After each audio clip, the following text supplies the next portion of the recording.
Hello, praise the lord everyone. प्रभु की स्तुति करता हूँ एक बार फिर से और आप सभी का आज के इस मनन में मैं स्वागत करता हूँ।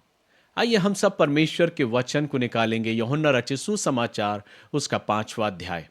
5वें अध्याय को मेरे प्रियो जब आप पढ़ेंगे तो यहाँ पर हमें प्रभु यीशु मसीह के द्वारा एक ऐसे शख्स की चंगाई का वर्णन मिलता है जो लगभग 38 वर्ष से बीमार है और एक कुंड के पास इस उद्देश्य के साथ पड़ा है कि जब कुंड का पानी हिलाया जाए तो वो उसमें उतरे और वो अपनी चंगाई को पाने पाए।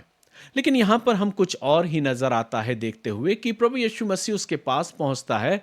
और जैसा कि मैंने प्रारंभ में ही आपसे इस बात को बयां किया है, चौथे अध्याय में भी इस बात को बताया है कि प्रभु यीशु मसीह ने अपनी मिनिस्ट्री में, अपनी सेवकाई में जो कुछ भी किया है, चाहे वो पानी को दाखरस में तब्दील करने की बात हो, फिर चाहे मंदिर से लोगों को बाहर निकालने की बात हो जो अंदर मंदिर में व्यापार कर रहे थे, या फिर चाहे वो सामरी स्त्री की बात हो जो कुएं पर जल भरने के लिए आई थी, हर एक चीज के पीछे कुछ ना कुछ उद्देश्य छुपा हुआ था।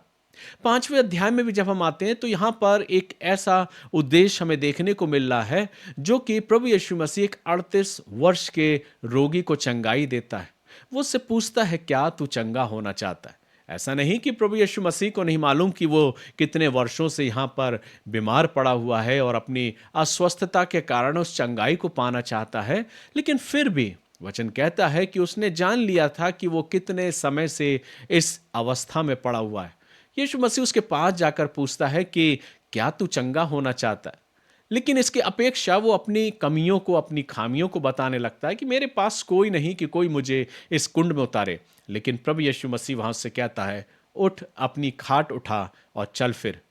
इस वचन का इतना प्रभाव हुआ मेरे प्रियो की वचन हमें इस बात को दर्शाता है कि जैसे ही उसने उससे कहा, उठ, अपनी खाट उठा और चल फिर, वह मनुष्य तुरंत चंगा हो गया। और सिर्फ चंगा ही नहीं हो गया, वचन कहता और अपनी खाट उठाकर चलने फिरने लगा। लेकिन यहां कुछ घटा जिसके विषय में हम आगे वर्णन में पढ़ते हैं।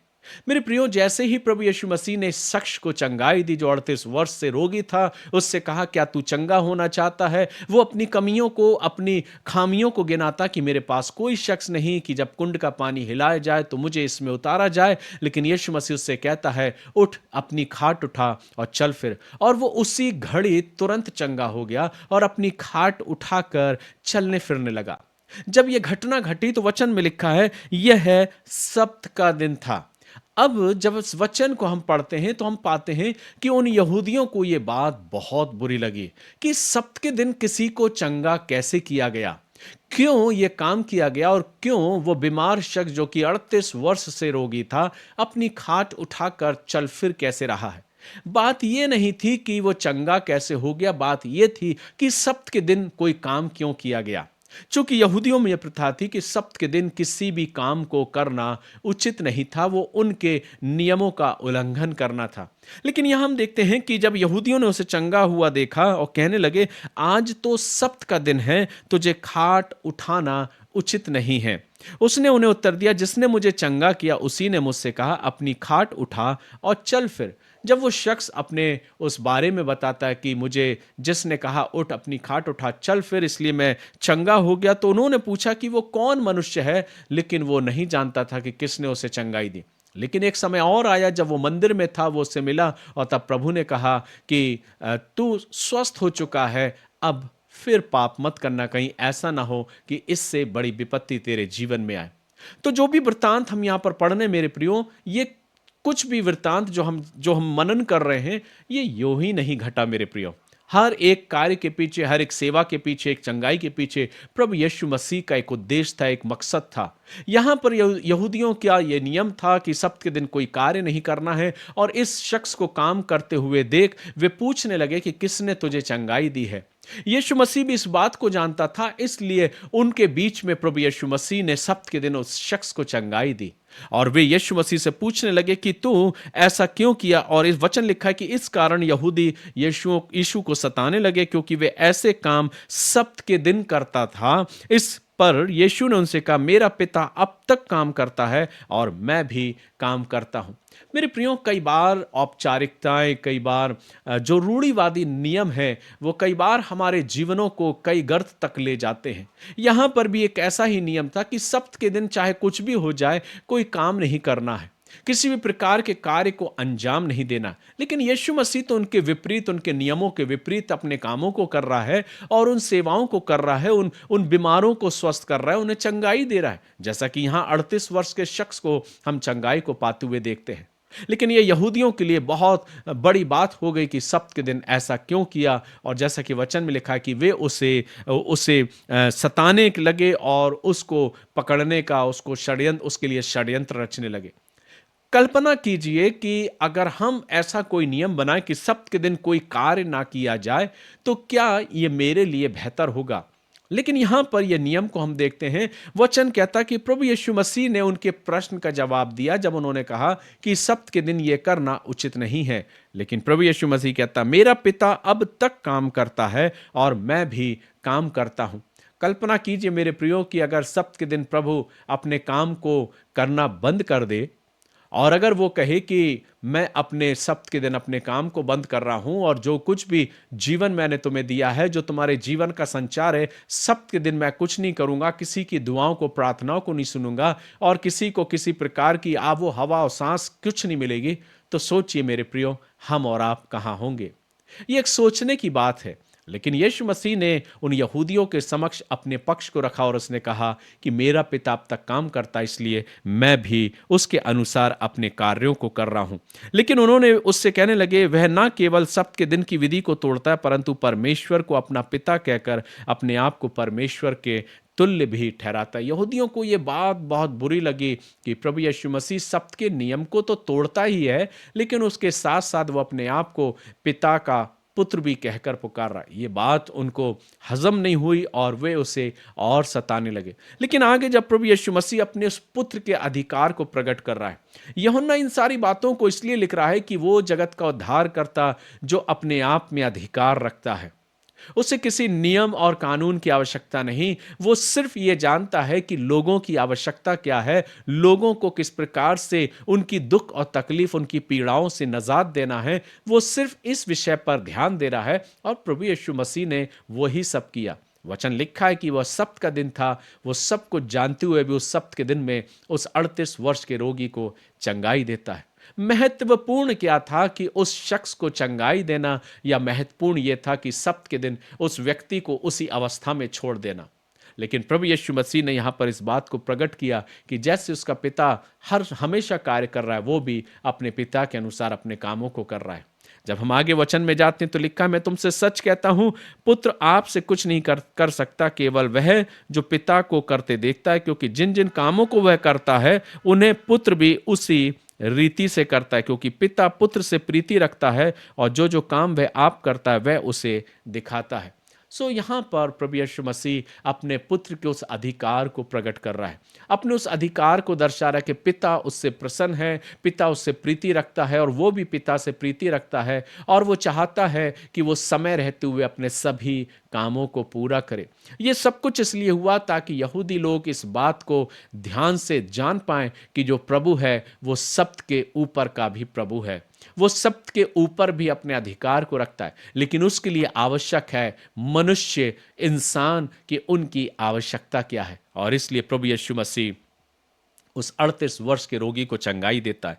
आगे प्रभु यीशु मसीह अपने उस गवाही को भी देता है, वो कहता है कि मैं तुमसे सच कहता हूं, वह समय आता है और अब है जिसमें मृतक परमेश्वर के पुत्र का शब्द सुनेंगे, और जो सुनेंगे वे जिएंगे। इस बात को हम देखते भी हैं कि जब प्रभु यीशु मसीह जीवित होता है तो उसके जीवित होने में कुछ घटनाएं होती हैं, कुछ मृतक लोग कब्रों में से जीवित होते हैं और लोगों को दिखाई देते हैं। ये सब कुछ घटा जो यीशु मसीह ने कहा। मेरे प्रियो, आज ये वचन मुझे इस बात को दर्शाता है कि सब्त मनुष्यों के लिए नहीं, या मनुष्य सब्त के लिए नहीं, लेकिन आवश्यकता ये थी कि वो सब्त से बढ़कर भी प्रभु है, जो सब्त के ऊपर भी अधिकार रखता है। आवश्यक क्या है कि लोगों की आवश्यकताओं की पूर्ति करना। प्रभु यीशु मसीह वो ही करने आया था, लोगों को चंगाई देने आया, उनके उन गुनाहों भरे रास्तों से उन्हें फेरने के लिए आया और उन्हें उस अनंत जीवन को देने के लिए आया था। लोगों ने तो उसे स्वीकार किया, लेकिन जो धार्मिक अगुवे थे, जो अपने अधिकार को अपने अंदर, अपने उस अधिकार को प्राप्त किए हुए थे, उन्होंने कभी भी अपने मन को नहीं फिराया और वो लगातार उसे सताने का और उसे पकड़वाने का षड्यंत्र करने लगे। ये वचन मुझे इस बात को सिखाता, जब प्रभु यीशु मसीह कहता कि वो समय आएगा जब पुत्र की आवाज को सुनेंगे और जो मृतक हैं वो भी जी उठेंगे। और ये सिर्फ कहा ही नहीं गया मेरे प्रियो, वचन कहता है कि प्रभु यीशु मसीह के पुनरुत्थान के टाइम कब्रें खुल गई और मृतक लोग उसमें से दिखाई दिए जो जीवित हुए। मेरे प्रियो, ये वचन मुझे इस बात को सिखाता और इस बात को बताता है कि प्रभु यीशु मसीह सबके ऊपर अधिकार रखता है। वो हर एक बीमारियों के ऊपर भी अधिकार रखता है, और सिर्फ बीमारियों पर ही नहीं मेरे प्रियो, वचन कहता है कि वो अपनी सामर्थ को उन मृतकों पर भी अधिकार रखता है, क्योंकि वो मृतक जो कब्रों में हैं उन पर भी अधिकार रखता है और उन्हें फिर से पुनर्जीवित करने की क्षमता भी रखता है। एक ऐसा प्रभु जो सर्व सामर्थी परमेश्वर है, जो स्वयं इस अधिकार को रखता है, जो इस बात को सिखाना चाहता है कि परमेश्वर तुमसे प्यार करता है, तुम्हारी जिंदगियों को नाश होते हुए नहीं देख सकता। वो चाहता है कि तुम उसके प्रेम में, उसके अनुग्रह में, उसके निरंतर उसके प्रेम में आगे बढ़ते जाओ और उस अनंत जीवन को, उस इनाम को जो वो मुझे और आपको देने के लिए आया है, जो सेत मेत में दिया जा रहा है, जिसके लिए कोई परिश्रम नहीं करना है, उसको हम अपने जीवन में पाने पाए। और इसलिए प्रभु यीशु मसीह अपने पुत्र के अधिकार को और अपनी सामर्थ को प्रकट करता है, अपनी सामर्थ को दर्शाता है, और वो कहता है कि सिर्फ मुझे जीवित करने की भी सामर्थ नहीं, पर मुझे न्याय करने का भी अधिकार है। और इसलिए वचन में लिखा, वरन उसने उसे न्याय करने का भी अधिकार दिया है, इसलिए कि वह मनुष्य का पुत्र है। इसलिए अचंभा मत करो, क्योंकि वह समय आता है कि जितने कब्रों में हैं वे उसका शब्द सुनकर निकल आएंगे। जिन्होंने भलाई की है वे जीवन के पुनरुत्थान के लिए जी उठेंगे, जिन्होंने बुराई की है वे दंड के पुनरुत्थान के लिए जी उठेंगे। मेरे प्रियो, ये 5वां अध्याय मुझे और आपको इस ओर केंद्रित करता है कि हम प्रभु के उस प्रेम को पहचानने पाएं, कि प्रभु ने हमारे और आपके जीवन के लिए एक ऐसी योजना को तैयार किया कि वो मुझे और आपको एक अवसर देता है कि हम और आप उसके प्रेम को पहचानने पाएं, उसकी दया को पहचानने पाएं, क्योंकि वो सर्व सामर्थी प्रभु है जो मुझे और आपको फिर से पुनर्जीवन देगा, एक नया जीवन देगा। इसलिए नहीं, पर वचन कहता है न्याय करने का भी अधिकार उसके पास है, कि हम अपने जीवन में अगर भलाई की है तो हम उस इनाम को पाएं, और अगर बुराई की है तो उसकी ओर से जो कुछ उसने ठहराया है उसको हम प्राप्त करने पाएं। तो बेशक हमारे लिए क्या आवश्यक है मेरे प्रियो, मैं ये सोचता हूं कि पवित्र आत्मा मेरी और आपकी निगाहों को खोले, कि जो जीवन, जो जिंदगी प्रभु ने मुझे और आपको दी है, हम अपने जीवन को अच्छे कामों में और भलाई के लिए अपने जीवन को संलग्न करें। वही भलाई तो प्रभु यीशु मसीह ने उस 38 साल के रोगी के साथ किया, जो 38 वर्षों से बीमार पड़ा हुआ था, और उसको यीशु मसीह ने चंगाई दी। जैसे प्रभु ने चंगाई दी और कहता है मेरा पिता काम करता आया है, मैं भी उसी के द्वारा उन कामों को कर रहा हूं। तो जब प्रभु यीशु मसीह अपने पिता के द्वारा उन कामों को कर रहा है, तो मेरा और आपका भी एक पिता है। मुझे और आपको भी ये चाहिए कि मैं और आप भी पिता के उस नक्शे कदमों पर चलकर लोगों के साथ उस भलाई को करें और अपने जीवन से प्रभु की महिमा करें। परमेश्वर का आत्मा, पवित्र आत्मा मेरी और आपकी निगाहों को खोले कि हम प्रभु के आज के इस वचन को समझने पाएं। आइए हम अपने जीवन में नियमों से परे हटकर, रूढ़िवादी बातों से और ऊपर उठकर प्रभु की ओर दृष्टि करें, और जो कुछ प्रभु ने हमें सिखाया है उसके मार्ग में आगे चलें। प्रभु आप सभी को अपने इस वचन के द्वारा आशीष प्रदान करें। आइए हम अपने सिरों को झुकाएं, प्रभु का धन्यवाद करें आज के इस पवित्र वचन के लिए। प्यारे प्रभु, बड़ी नम्रता और दीनता के साथ हम आपके पास आते हैं। हम धन्यवाद देते हैं आज के इस आपके पवित्र वचन के लिए प्रभु, जिसमें आपने इस बात को प्रदर्शित किया प्रभु कि हमारी जिंदगी के लिए आवश्यक है कि हम लोगों के साथ भलाई को करें। प्रभु होने दे कि जैसे आपने अपने पिता की इच्छा को पूरा किया प्रभु, हम भी आपकी इच्छा को पूरा करने पाए। हमें एक ऐसा जीवन दे प्रभु कि हम दूसरों के साथ अपनी भलाई को प्रकट करें, ताकि जब आप न्याय रूपी सिंहासन पर विराजमान हो प्रभु, जब हम आपके समक्ष खड़े होंगे प्रभु, तो हम आपके द्वारा उस प्रतिफल को पाने पाएं जो आपने हमारे लिए और हर एक के लिए ठहराया। प्रभु हमें ऐसा अवसर दे, ऐसा जीवन दे कि हम अपनी जिंदगी के नित्य पर्यंत तक पिता परमेश्वर सिर्फ तेरी मर्जी को पूरा करने पाए। इस आशा और विश्वास के साथ प्रभु आज के इस वचन को और अपने आप को आपके सामर्थ्य हाथों में देते हुए खुदावंद प्रभु यीशु मसीह के नाम से दुआ को मांगते हैं, आमीन। हमारे प्रभु यीशु मसीह का अनुग्रह, परमेश्वर पिता का प्रेम, पवित्र आत्मा की संगति, सहभागिता और उसकी आशीषें आप सभी के साथ अब से लेके युगानुयुग तक होती रहे, परमेश्वर पिता, पुत्र और पवित्र आत्मा के द्वारा। आमीन। सो गॉड ब्लेस यू मेरे प्रियो। प्रभु आप सभी को आशीष दे। मैं परमेश्वर का सेवक होने के नाते, प्रभु का दास होने के नाते आप सभी के लिए दुआएं मांगता हूं कि आपका जीवन और आपका घराना और आपका परिवार प्रभु की अपार आशीषों से परिपूर्ण हो। God bless you. कल हम फिर मुलाकात करेंगे, इसलिए प्रार्थना के साथ प्रभु की संगति में अवश्य जुड़िए। God bless you.